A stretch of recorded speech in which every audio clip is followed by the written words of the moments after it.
Chicago, you kind of usually the whole blueprint for like a comedian is hit L.A., hit New York, and then explore the opportunities.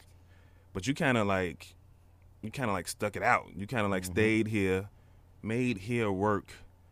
Why was that? Why did you see the need for that? To prove something.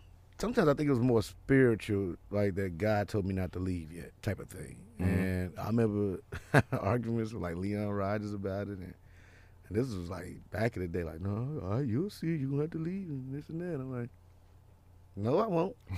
Okay. They gonna come find me. So was it? That's what happened though. Yeah, it happens, but was it like done out of almost like, was it stubbornness, like no, or was it just like I'm finna show y'all? It felt like it felt like this the only place that could have made me stronger for it. Okay. You know what I'm saying? And I didn't want to get caught up in that weird circle of going out there excited and stuff ain't happening, and it goes because people go. It's a lot of cats I know that left, and Yeah. And I didn't want to be there. And then Chicago was showing me love. It took deals getting me out of here. Real deals. It took real deals to get me up out of here. I mean, when I left Jokes and Notes from being a regular host, that was a faith move. I just felt like I got to step out on faith, or I'm gonna be stuck here.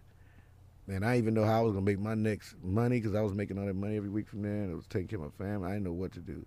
And that's when Rickey Smiley called me to start touring with him right after. Like, literally, I say a day after, I was like, oh, what am I going to do? Hey, dog.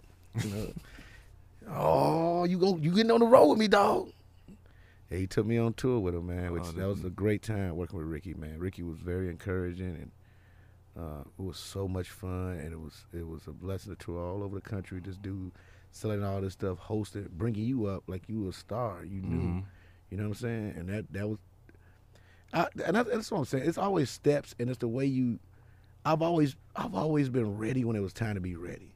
When Rickey first met me, it was a show we did. I hit the UIC Forum, and he didn't want me on the show because he bring his own show. Obviously, because at the touring, that's what he do. But my boy Joe Glover, the promoter at the time, Joe Starnes, he was like, "Hey man, we the promoters, Rel on the show."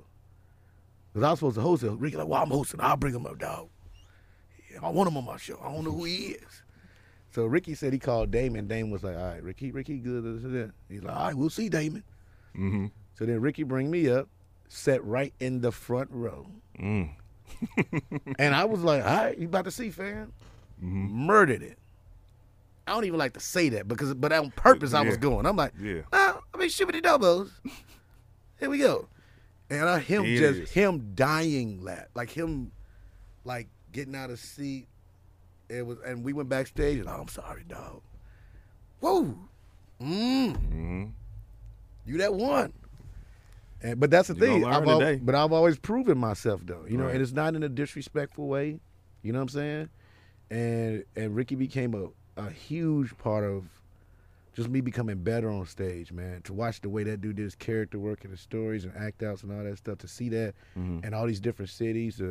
We'll go on these boat rides and just have conversation, and man, you're like, man, someday you might be bigger than me, dog. You might have to reach back and get me, dog. But you gonna be that dude. You gotta be focused.